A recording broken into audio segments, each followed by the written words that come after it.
It's time to take a ride on the Steelers Afternoon Drive with our co-hosts, Alan Saunders and Zachary Smith.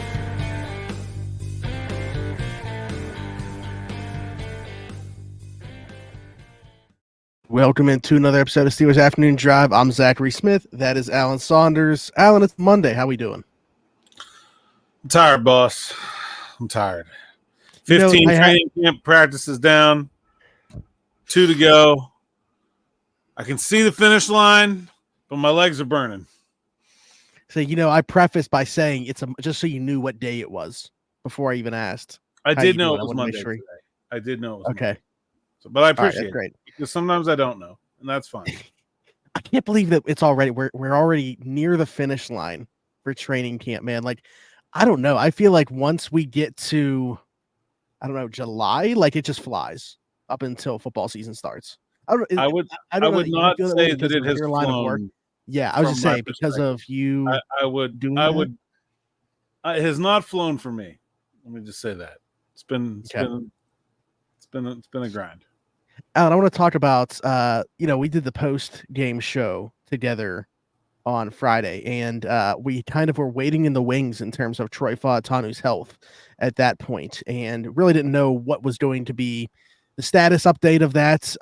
We now know what that is, MCL sprain, but news on that, and it doesn't have to do with the injury. Jerry Dulac reporting that he is the team's starting right tackle, and he expects him to be the team's starting right tackle in Atlanta once he is healthy in a couple weeks. Now, we saw him a little bit of preseason action, and, I don't know how you felt about his performance in that game, but now we're not going to see him get those reps over the next couple of weeks. I mean, they have obviously gotten a great look at him throughout training camp, but I was a bit thrown off when I saw that today from Jerry. Yeah, me too, to be honest. I perfectly believe that they intended to start him against Buffalo. That seems like a thing that they would do. I said, somebody asked us on this show maybe last week, I thought he had a decent chance of being the week 1 starter. I felt like he was on track to make that progression. But it's hard to do it when you're hurt. Like it's hard to beat a guy for a job when you're on the training table. And I don't think that when Broderick Jones was hurt, he had really beaten anyone for the job. Like his reps on last Friday night were up and down, I guess, is the some good and some bad. He was responsible for at least one of the 2 sacks. Troy, you mean? Yeah, because you said Broderick Jones. Oh, okay. Sorry, Troy. Yeah, Troy. Yeah, I thought it was fine. I don't. It wasn't like overwhelmingly great where it's like, oh my God, this guy has to start. So now that he's hurt, I'm a little confused about the process here, about how this is going to work. Where, unless they really think he's going to be back to practicing, and have that whole 2 weeks of practice between the Buffalo game and the Atlanta game, maybe you can win a job in those 2 weeks. I don't know. I'm a little surprised by that report. I'm not sure what to make of it. I really think it's hard to win a job when you're not playing. Yeah, I mean, I agree. I agree with everything you said there, because if we were giving projections prior to his injury, I think before we get to Atlanta, he would have won that right tackle starting job. I agree. Yeah. But with him being hurt now, I had flipped on that, where I just assumed even if he's physically ready to go, a couple days before then, I would have thought we're going to see Broderick on the right side and Dan Moore Jr. on the left side to open up the season. And not saying completely that isn't going to happen, but if we're led to believe what Jerry's putting out here, that won't be the case. So I don't know. What do you make on the other side then? Is it a true open competition then at left between Broderick and Dan Moore if it's already set in stone that Troy would be the starting right tackle? Well, clearly not, because Broderick Jones played right tackle all day today. So, that's the other part of this that doesn't. If they have decided that Troy Fautanu is their starting right tackle, then not playing Broderick Jones at left tackle is extremely foolish. Broderick Jones was quoted in that article and saying, until Troy gets healthy, I can't do anything about it. I got to play right tackle. That doesn't sound like they've decided on Troy playing right. I mean, it doesn't make any sense. Like, certainly they could split reps between Broderick Jones and Dan Moore at left tackle, and Dylan Cook could play right tackle with the ones. That would be fine. Like, no one would have a problem with that. Yeah, I was thinking about the Dylan Cook part of the equation too within there, but maybe then this is being taken differently, and it's not necessarily week one. It's just in general, he's the team's starting right tackle. Like when he is healthy or like long-term projection. I don't know. I'm trying to think of ways that this could be spun where it's like he is technically the starting right tackle, even if he's not in game one. And like I saw him at practice today, he's got a pretty decent sized brace on his knee. I mean, yeah, we're optimistic that he's coming back quickly. And I'm not a doctor, and I'm not looking at his knee up close and personal, but I don't know. He didn't look like a guy who's fine, like Russell Wilson did the entire time he was hurt. Russell Wilson was fine. I guarantee Russell Wilson could have played a game the day after he got hurt. Keanu Benton could probably be playing right now. Like there's different levels of hurt, right? He's hurt. And so I don't know. The whole thing's a little bit confusing to me. I do think the eventual plan is for Broderick Jones to play left tackle and Troy Fautanu to play right tackle. I agree with that too. I'm with you. I thought when Fautanu, when we found out he's missing the rest of the preseason, I kind of put Broderick Jones at right and Dan Moore at left in pencil for week one. As I don't know. I don't see how it happens a different way. And then okay, so let's say they start the season. How does he win the job? Their second team reps are few and far between during a practice week. Then what? I don't know. It is a very complicated situation. And what if he's not ready to go week one and those two just play unbelievable against Atlanta? Yeah. I don't know. I do think Broderick Jones needs specifically left tackle reps is not I don't know how much he needs left tackle reps versus right tackle reps. He needs reps.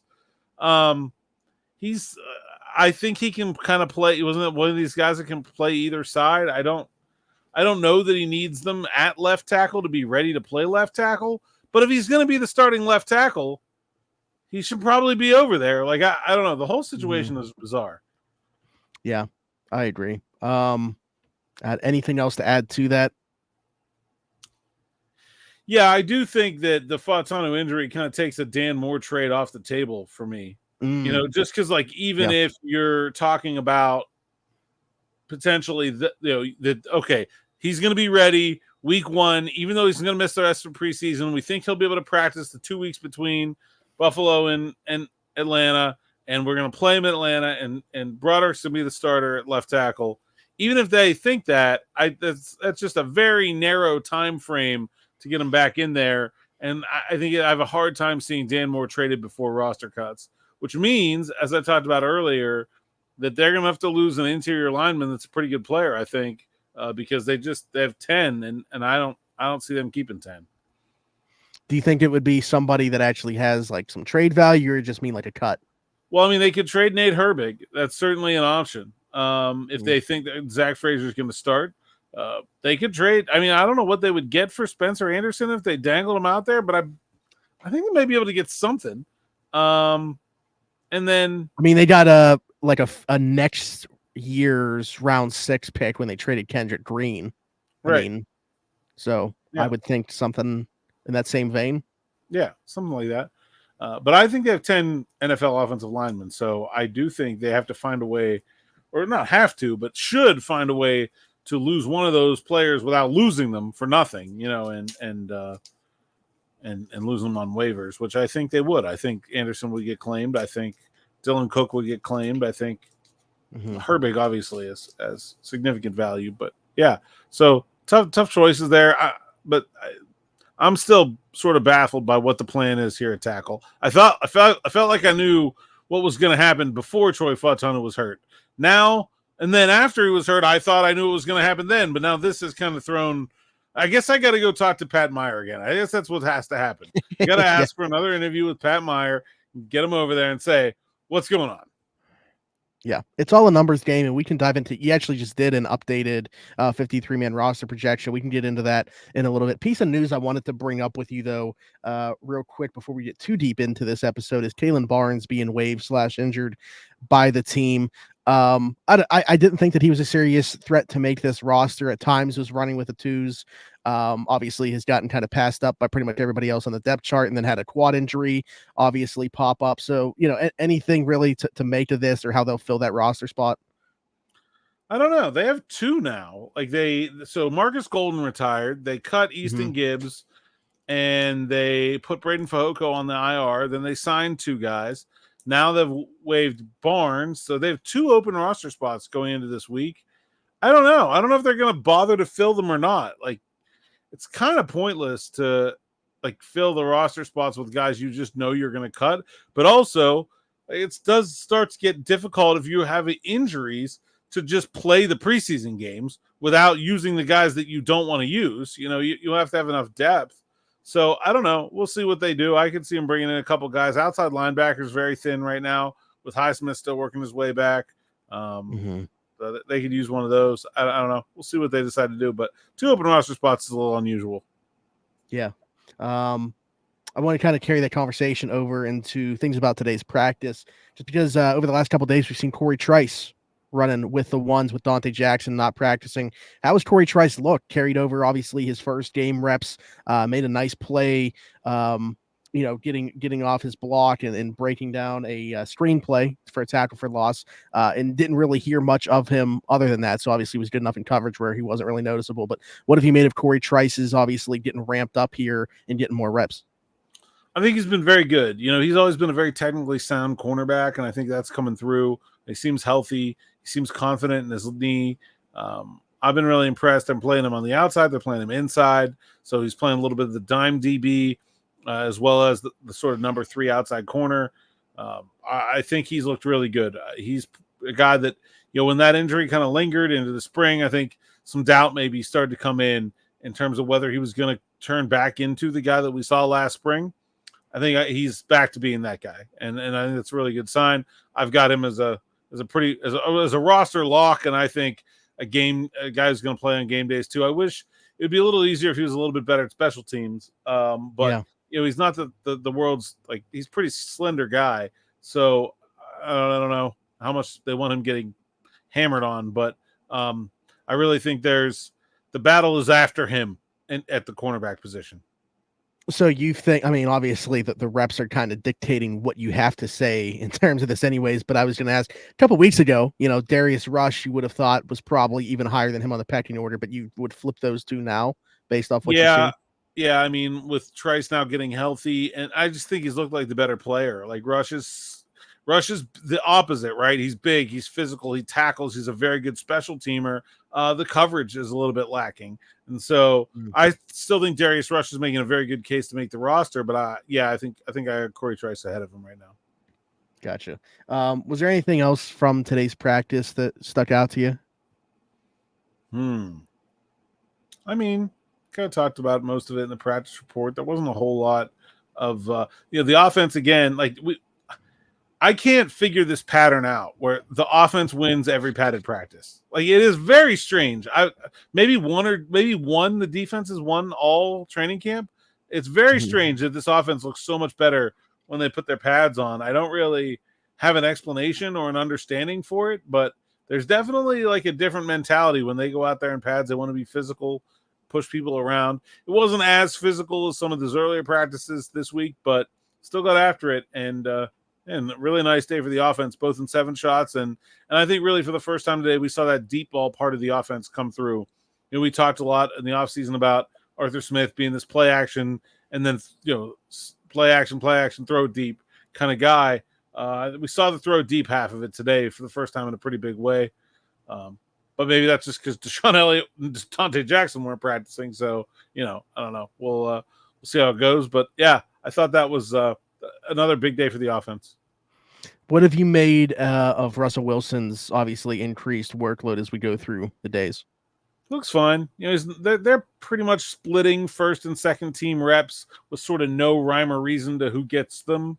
I expect that we will see Russell Wilson this week, at least some. And then I think we'll probably see a whole lot of Justin Fields. Maybe we'll see less of Fields in the 3rd preseason game, more Wilson in that one. And I think you're going to see John Rice Plumlee play wide receiver this week. He's been at wide receiver the last 2 days, running routes. He was a kickoff returner last week.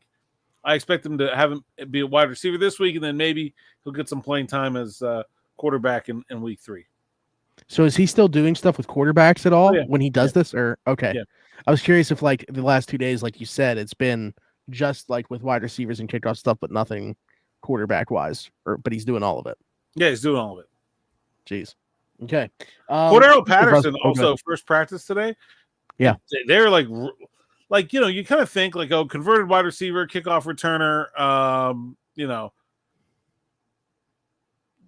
They ran him like inside, straight up the middle, in goal line like 3 straight times. Like they were like, all right, let's see what this guy's all about. Oh, it's definitely interesting. He's going to be the running back 3. I think that's sort of predetermined. Well, he's missed so much time. They were like, let's just get him acclimated right away to the physicality that we've had going on this year at practice. Absolutely. I asked about Russell Wilson because I knew how I wanted to segue this. We got some quick hitter questions from YouTube here. And Norm brought up the idea, or question, I should say, do you think that Russ could be a cut candidate if he loses the starting job to Justin Fields? It's possible. I kind of doubt it. Maybe a trade. That's more likely. Why would they cut him? I don't know why. He's free, basically, from a salary perspective. Could he ask for his release? Maybe, yeah. But remember, he asked for that no trade clause for a reason, And so I think it's more likely that they would try to trade him than cut him. I also don't expect Justin Fields to win the starting job. Like I think Russell Wilson's going to win it pretty handily. I agree with the sentiment there about Russ for sure winning the job. The thing that's we've seen in this league, especially recent memory, teams needing 3+ quarterbacks. Like, even if he doesn't win the starting job, QB2 still very much valuable in the NFL in 2024, especially of that caliber. Like, hard to find a backup of that capability. Yeah. And if there's an opportunity for him and you just want to do right by him, you flip him for like a 5th round pick, whatever. Like, great. Okay, fine. Cut him. I have a hard time seeing that happening. Yeah. I mean, to be honest, I have a hard time seeing it even go down that path. You got to leave the door open a little bit, I guess, but yeah. Yeah, I mean, I don't want to say it can't happen. We haven't seen Russell Wilson in a game yet, but I think it's pretty clear he's the better player. I guess. Yeah. Another quick hitter thing here, just an update type thing question. Carlos said, how is Roman Wilson doing? He's walking around. I saw him at practice today with his Crocs on and shorts and a T-shirt. He looks like he's ready to practice. So I was thinking this week. It hasn't been this week, maybe next week, but he doesn't seem like he's too far away. That's good. Yeah, it's been obviously a progression here where now there's like nothing, right? He has nothing on like physically that looks like he's just stabilizing the sandals around practice field. So it's notable that he's wearing sandals because before the injury he mostly walked around the practice field barefoot. So he is still taking some precautions with his ankle by wearing Crocs. I did notice that Pat does that like after practice. What's up with guys just being barefoot? I think Roman started it and it caught on. I don't know. I'm gonna have to dig into this. I have to get to the bottom of the story. Frankensteiner wanted to know another question for you. When do contract negotiations / extensions tend to get done? No, the Steelers don't do talks mid-season. So as we get closer and closer to week 1, is there a time you'd expect these types of things to be done if they were going to happen? Yeah, I think so. The Steelers don't negotiate contracts during the season. They would probably still sign one if they'd done the negotiation ahead of time. Really, between the roster cut down day and the first week of the regular season, first game of the regular season, that's sort of the prime window here for these guys to get contract extensions. I'm really surprised that we haven't seen a move yet. I do think they're probably in a holding pattern, waiting to see what happens with Brandon Ayuk, because I think they should have most of a deal done with Cam Heyward and Pat Freiermuth by now. The thing with that is, like, we've talked about how slow that burn could be. Like, at what point do you just say we were going to wait on this, but we can't anymore? Like, at what point does that become the case? September 7th at 8 p.m. Yeah. If you have most of the deal done, there's no reason you can't. Yeah, these guys have been around at least. It's not. Yeah. So Merry Christmas. You get 3 more weeks of talking about what the Steelers are going to do. Yeah. Alan, did you want to dive into that 53 man, or did you want to save that for its Sure. own? No. Yeah, we can talk about that. Yeah. Okay, so like I said, you put out an updated 53 man roster. There's definitely certain spots where there's going to be. We talked about the interior, the offensive line, where that's going to be interesting. I think there's going to be some tough cuts that take place there. But as you were kind of going through here and making these, like, what stood out to you? Would you say that the interior offensive line is probably the one spot where you had the most trouble, or? I think the interior offensive line is where you're cutting the best player, and I have Spencer Anderson getting cut since I don't know if I'm making a trade here, although I did say they're going to trade for a wide receiver. I think the interesting thing to me is, so the last couple of years, the Steelers have had 26 players on defense and 24 players on offense. 3 specialists obviously gets you to 53. Mm-hmm. Will they keep up that ratio, or will they balance it out a little bit more? Will they go 25-25? If they do, I think guys like Des Fitzpatrick, Scotty Miller, Quez Watkins, Michael Pruitt, Rodney Williams, the Jonathan Ward, Jack Coletto, they get a lot better chance of making the roster. If you're only putting 23 on offense, man, it's tight. It's hard to come up with a lot of the room for a lot of these guys. So, like, I put that they'll trade for a wide receiver plus Pickens, Jefferson, Austin, and Wilson, and cut all the rest. I think Scotty Miller's been fine, but I don't know. I'm not sure what they're thinking there. I think that's probably where I had the most uncertainty. It's just like, what is their positional demands going to be? I think I can put them in the right order, but where the cut line comes at one position for versus another sometimes is not really clear. Same thing at DB, where, like, 4 starters, Beanie Bishop, Devontae Casey, those 6 guys are in. Then what? You got Rush, you got Trice. I think Trice is in. You got Thomas Graham, you got Graylin Arnold, you got Anthony Averett, you got Ryan Watts. Like, what? There's a number of different directions they can go depending on where they want the priorities to be, and I think that's a pretty tough one to sort out. Inside linebacker, I don't know if Mark Robinson holds on to his roster spot. I think like Tyler Matakevich hasn't played a lot of linebacker. I'm just assuming he's making this team on special teams. Do they keep 5 inside linebackers, or do they use that spot somewhere else? I think there's Could he temporarily make it because of Cole Holcomb not starting the season, but then lose it? Yeah. Possibly, yeah. I mean, that's certainly possible. They could also just, that could be the fullback spot. Like, I talked to Arthur Smith today about the fullback, and his answer was like, I like having a fullback, but he's got to play on special teams for me to have him. And so, okay, I don't know. I don't know that I've seen Coletto out there in enough special team situations to feel comfortable that, like, yes, he's going to make the team, even though they've run a ton of stuff with a fullback. Did you find that maybe is like an interesting nugget of information towards it? Because I'd be like, oh, wow, if Arthur Smith needs his fullback to play special teams, is he kind of saying that for a specific reason? Yeah, I mean, I think to me, Art kind of threw a little cold water on the, like, Jack Coletto to the 53-man roster hype train I've been seeing out there, which is just based on how much we're seeing Jack Coletto because he's running it a ton. And then, but if you're not, I mean, I don't know. I guess the follow-up question that I should have asked was, like, can Michael Pruitt or Connor Heyward do it? I don't think Connor Heyward can. Not what Arthur Smith wants from the fullback position. I do think that Michael Pruitt can, but he hasn't done it yet. So why? I'm not sure that makes sense.